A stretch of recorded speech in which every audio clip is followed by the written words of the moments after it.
Hi friends, again welcome back in my channel Learn with Anshita. Learn with Anshita अब सारे social networks पे available है। अगर अब तक आपने मुझे फॉलो नहीं किया है तो प्लीज वहां जाइए और मुझे फॉलो करना शुरू करिए। नीचे के डिस्क्रिप्शन बॉक्स में सारी लिंक्स हैं। Learn with Anshita slide share, YouTube, Facebook और इंस्टा सब जगह पे अवेलेबल है। अगर आपको कोई भी क्वेरी है, कोई भी डाउट्स है, आप चाहते हो किसी भी टॉपिक पे वीडियो बननी चाहिए तो प्लीज मुझे कमेंट बॉक्स में बताते रहिए। तो अब हम बात करते हैं आज के टॉपिक ऑफ डिस्कशन पे। तो अब तक हमने स्पीच एंड लैंग्वेज में मोस्ट ऑफ द चीजें कर ली हैं, जैसे कि स्पीच एंड लैंग्वेज का डेवलपमेंट कैसे होता है, स्पीच क्या है, लैंग्वेज क्या है, कम्युनिकेशन क्या है, इनके क्या क्या पैरामीटर्स होते हैं, उन पैरामीटर्स के अंदर क्या क्या डिसऑर्डर्स आते हैं, क्या क्या कंपोनेंट्स आते हैं। तो ये सारी चीजें हमने अब तक डिस्कस कर ली।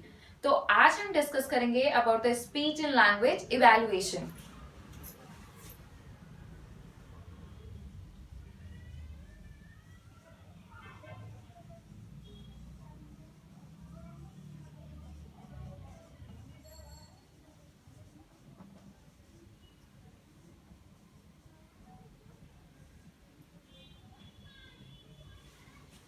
इसके बारे में बताने से पहले मैं आपको ये बताना चाहूंगी कि basically speech and language evaluation speech language pathologist के द्वारा ही किया जाता है। But as a special educator आपको पता होनी चाहिए कि इसके अंदर क्या क्या चीजें होती हैं। बहुत सारे आरसीआई के द्वारा जो कोर्सेज हैं उनमें स्पीच एंड लैंग्वेज इवैल्यूएशन की ऑब्जर्वेशन होती है। उन्हें स्पीच एंड लैंग्वेज की फाइल में वो ऑब्जर्वेशन अटैच करनी होती है। किस प्रकार से वो करते हैं आपको ये इस बारे में पता होना चाहिए। और स्पीच एंड लैंग्वेज इवैल्यूएशन में क्या क्या असेस करते हैं, किन किन चीजों का मूल्यांकन करते हैं, किन किन बातों पर ध्यान देते हैं, वो सारी चीजें इसके अंतर्गत आती हैं।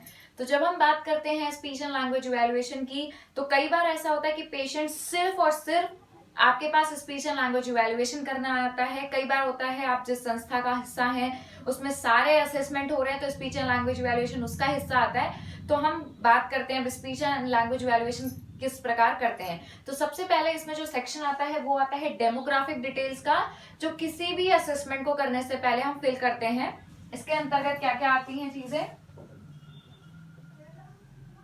नेम, सेक्स, एज या फिर डेट ऑफ बर्थ, किस डेट को आपका ये असेसमेंट हो रहा है, आप जिस संस्था में कार्य कर रहे हो उसके माध्यम से कोई ना कोई उसे केस का नंबर दिया गया होगा, वो हो गई। उसके साथ ही साथ नेक्स्ट पॉइंट आता है कंप्लेन।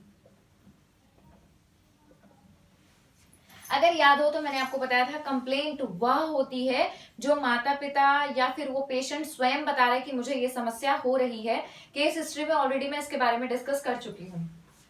उसके बाद अगर पेशेंट सबसे पहले यही आपके पास कराने आ रहा है तो कुछ चीजें आप पूछ सकते हो, जैसे कि किसी ने अगर रेफर किया है वो केस आपके पास, उन्होंने किसी भी प्रकार की स्पीच एंड लैंग्वेज की पूर्व जांच कराई है, कोई ट्रीटमेंट लिया है, तो वो यहाँ पर आप मेंशन कर सकते हो। अब कंप्लेंट और ये सारी डिटेल्स भरने के बाद सबसे पहले हम डिस्कस करते हैं about the mode of communication.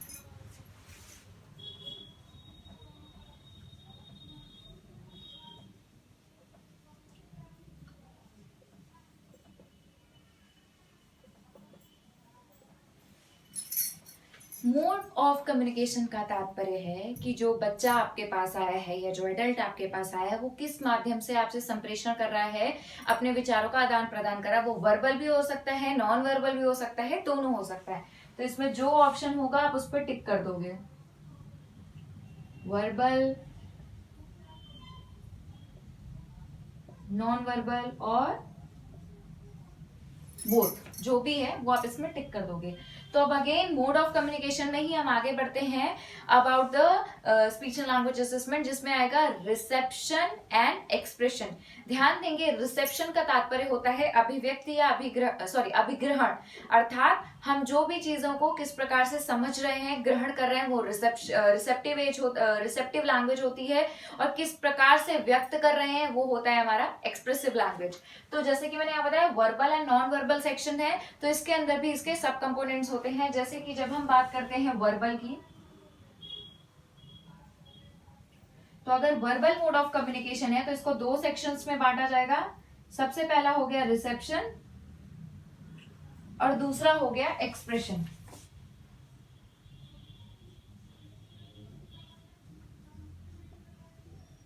तो रिसेप्शन में आ गए वर्ड्स, फ्रेजेस, सिंपल सेंटेंसेस,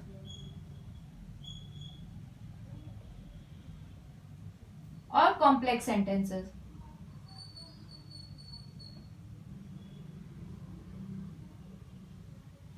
हम एक्सप्रेशन में आते हैं।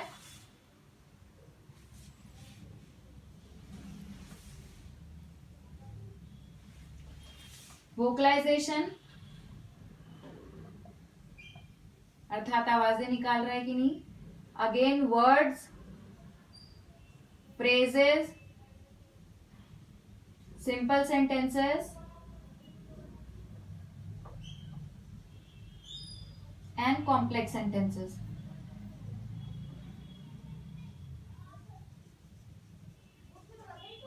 तो हम ये चेक करेंगे कि जो वर्बल मोड ऑफ कम्युनिकेशन है उसमें रिसेप्शन अर्थात समझने में क्या क्या है और एक्सप्रेशन में क्या क्या है। जब हम ये जांच कर रहे हैं तो उससे पूर्व मैं आपको कुछ चीजें बताना चाहूंगी। जब मैंने आपको केस हिस्ट्री का सेक्शन पढ़ाया था तो मैंने आपको बताया था कोई भी असेसमेंट या मूल्यांकन करने के कई तरीके होते हैं। पहला, आप सिर्फ जो आप पे क्वेश्चन आया है आप उसको पढ़ते जाओ और पूछते जाओ, फिल करते जाओ। दूसरा है ऑब्जर्वेशनल, सिर्फ बच्चे को देखो और जो जो चीजें वो लिखो। और तीसरा होता है मिक्स्ड, यानी आप इसमें से क्वेश्चंस भी देखो, साथ ही साथ आप बच्चे को जिस प्रकार ऑब्जर्व कर रहे हो सकता है उस बच्चे में कोई ऐसा एक लक्षण हो जो आपके चेकलिस्ट में ना हो तो आप उसको अलग से भी मेंशन कर सको। तो बेसिकली इसमें क्या करते हैं, हमारे पास असेसमेंट करने से पहले कुछ मटेरियल्स होने चाहिए, जैसे कि आप कह सकते हो 3D टूल्स हैं, 3D ऑब्जेक्ट्स हैं, फलों के सब्जियों के नाम, फ्लैश कार्ड्स हैं, पिक्चर्स हैं, छोटे टॉयज हैं, आप इनको अपने पास पहले से रखो। अब जैसे आपको चेक करना है वर्बल रिसेप्शन, पेरेंट्स कह रहे जी हम तो इससे पूरी पूरी बात बोल देते हैं, ये समझ लेता है, लेकिन जब आप बच्चे को बोल रहे हो अच्छा बॉल कहाँ है, बॉल दो मुझे, बॉल दे दो, तो उस बच्चे को नहीं समझ में आ रहा है, यानी उसके रिसेप्शन में सेंटेंसेस नहीं है। सिर्फ आप बोल रहे हो बॉल तो वो बता के दे रहा है, यानी वर्ड लेवल पे बॉल है उसके ब्रेन में। सेम बात करते हैं एक्सप्रेशन की। तो माता पिता आपको बोल रहे हैं जी मम्मा पापा भैया खाना, ये सब बोल लेता है। जब आप बच्चे के साथ बैठ के आप थोड़ी देर उसके साथ रैपो बिल्डिंग कर रहे हो या उसके साथ खेल रहे हो तो आप उससे पिक्चर्स दिखा के पूछ रहे हो ये क्या है, उसको नहीं पता। अब उसके पेरेंट्स को दिखा के पूछ रहे हो ये कौन है, तो उसे नहीं पता, वो एक्सप्रेस नहीं कर पा रहा है। आपने क्या खाया था, आप किससे आए हो, ये छोटे छोटे क्वेश्चंस हैं जो आप एक तरीके से उसके साथ बैठ के डिस्कस कर सकते हो। तो आप उसमें देख रहे हो कि बच्चा अभिव्यक्ति कर ही नहीं रहा, एक्सप्रेशन कर ही नहीं रहा, लेकिन पेरेंट्स बोल रहे हैं। तो आपको ये ध्यान रखना है कि आप अपने सामने बच्चे को टास्क परफॉर्म करके देखोगे और तभी मेंशन करोगे। तो ये हो गया हमारा वर्बल सेक्शन जिसमें हमने दोनों अलग अलग डिस्कस किए, रिसेप्शन एंड एक्सप्रेशन। सेम हम नॉन वर्बल बिहेवियर के साथ भी करेंगे।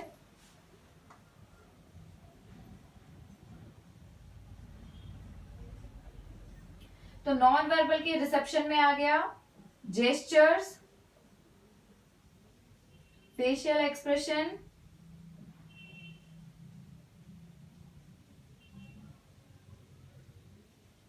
रिसेप्शन सेक्शन में आया है।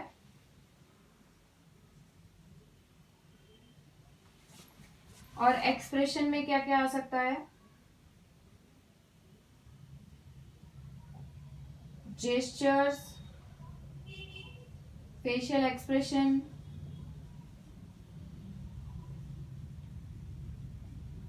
Poynting and dragging. ठीक है, तो अब यहाँ पे हम बात करते हैं नॉन वर्बल बिहेवियर्स की। तो मैंने आपको कम्युनिकेशन के टाइम पे नॉन वर्बल में चीजें बताई थी कि इशारे होते हैं, चेहरे के हाव भाव हो गए, पॉइंटिंग उंगली से दर्शाना, ड्रैगिंग खींच कर लेके जाना। तो इसमें से आप पूछोगे माता पिता से कि अगर बच्चा नॉन वर्बल करता है कम्युनिकेशन तो इनमें से कौन कौन सी चीजें हैं जो वो करता है, आप उनको टिक करते जाओगे। अच्छा एक चीज और ध्यान रखने वाली बात है, ऐसा कभी भी संभव नहीं है कि बच्चा रिसेप्शन में तो उसके क्या कहते हैं वर्ड हो और एक्सप्रेशन में फ्रेजेस हो, यानी रिसेप्शन कम हो एक्सप्रेशन ज्यादा, ऐसा नहीं संभव है। रिसेप्शन ज्यादा हो सकता है, एक्सप्रेशन कम हो सकता है, रिसेप्शन एक्सप्रेशन दोनों एक ही लेवल के हो सकते हैं, रिसेप्शन कम एक्सप्रेशन ज्यादा ये नहीं हो सकता। तो इस प्रकार से आप पूरे तरीके से मोड ऑफ कम्युनिकेशन को डिटेल्स में डिस्कस करोगे। इसके बाद नेक्स्ट पॉइंट आता है हमारा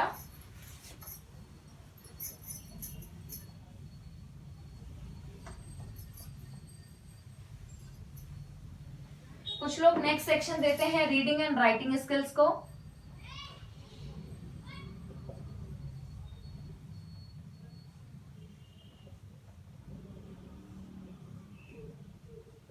क्योंकि कहीं ना कहीं स्पीच एंड लैंग्वेज के डेवलपमेंट के बाद रीडिंग एंड राइटिंग स्किल्स भी पूछी जाती है।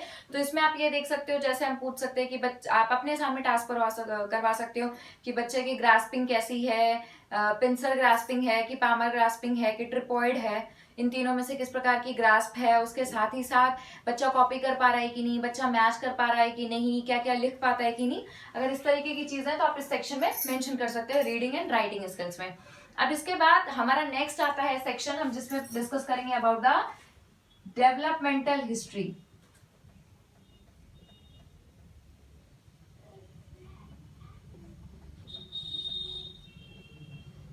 तो बेसिकली डेवलपमेंटल हिस्ट्री के लिए आपको याद होगा, इससे प्रीवियस वीडियोस में मैंने आपसे डिस्कस किए थे about the speech and language milestones. Speech and language milestones में आपने देखा होगा था डिफरेंशिएटेड क्राई और cooing, babbling, echolalic speech, first word. Then इसके बाद जो भी हमने डिस्कस किया था, तो आप डेवलपमेंटल हिस्ट्री में पूछ सकते हो माँ बाप से कि जी बच्चा आपके बच्चे ने मम मम मम्मा बब्बा बब्बा, आप सीधे बैबलिंग बोलोगे, हो सकता है माता पिता ना समझे, तो आप पूछो मम्मा मम्मा बब्बा बब्बा इस तरीके से बोला था, कब बोला था, किस उम्र में। तो बैबलिंग का लिख सकते हो, फर्स्ट वर्ड का ले सकते हो।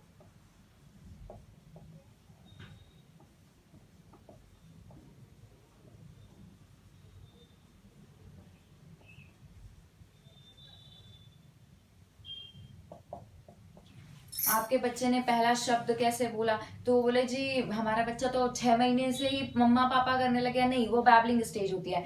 आपको स्पेसिफाइड पूछना है कि मम्मा अगर उसने बोला तो मम्मी को देख के बोला कि सबको देख के बोल रहा है। अगर वो सिर्फ अपनी मम्मी को बोल रहा है, यानी उस जो उच्चारण वो कर रहा है उसका मीनिंग उसके दिमाग में सेट है।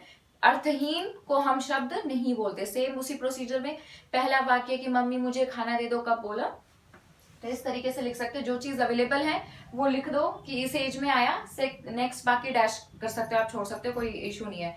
उसके आगे अब हम बढ़ते हैं नेक्स्ट आर्टिकुलेशन पे।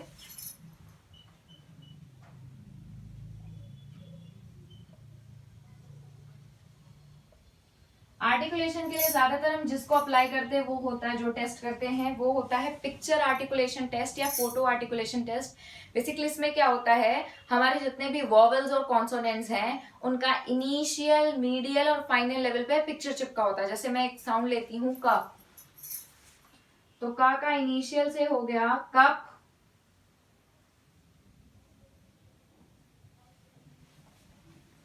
मीडियल में हो गया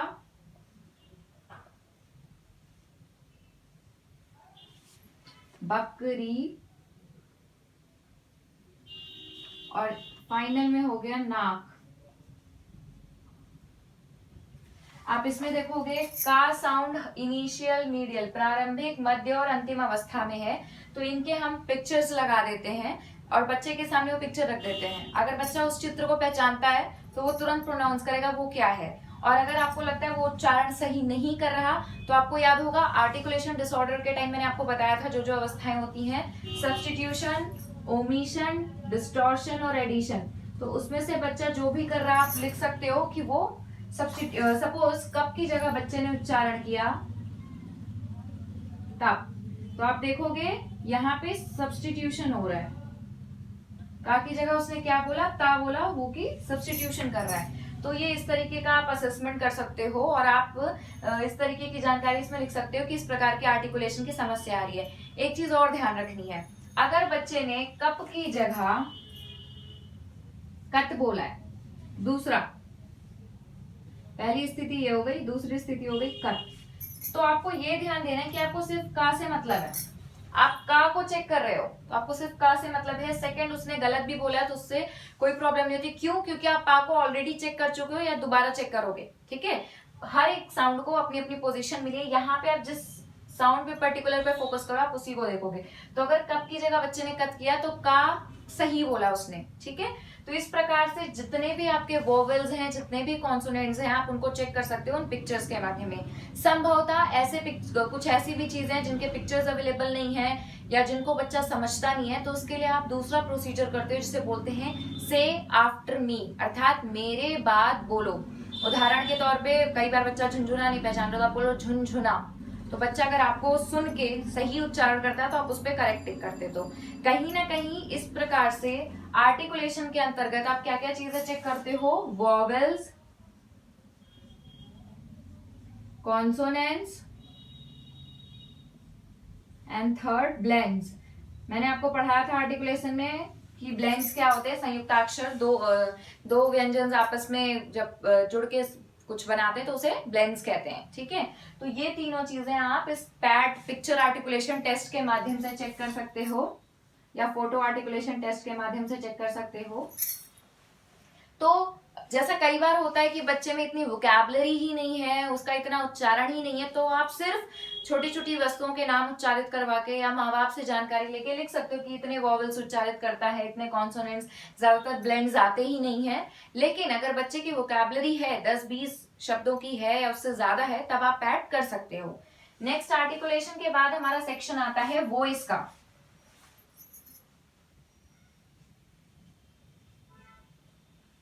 ये आपके सारे स्पीच के पैरामीटर्स चल रहे हैं जिसकी ऑलरेडी वीडियोस मैंने बना रखी है। अगर अब तक आपने नहीं देखी है तो मेरी प्रीवियस वीडियोस में जाइए। स्पीच लैंग्वेज के बाद मैंने स्पीच के सारे पैरामीटर्स की डिफरेंशिएटेड वे में वीडियोस बनाई हैं, उनके डिसऑर्डर्स के बारे में चर्चा की है। अगर अब तक नहीं देखी है तो प्लीज जाइए और देखिए। तो जब हम वॉइस की बात करते हैं तो बेसिकली वॉइस में 3 पॉइंट्स आते हैं, पिच, लाउडनेस एंड क्वालिटी।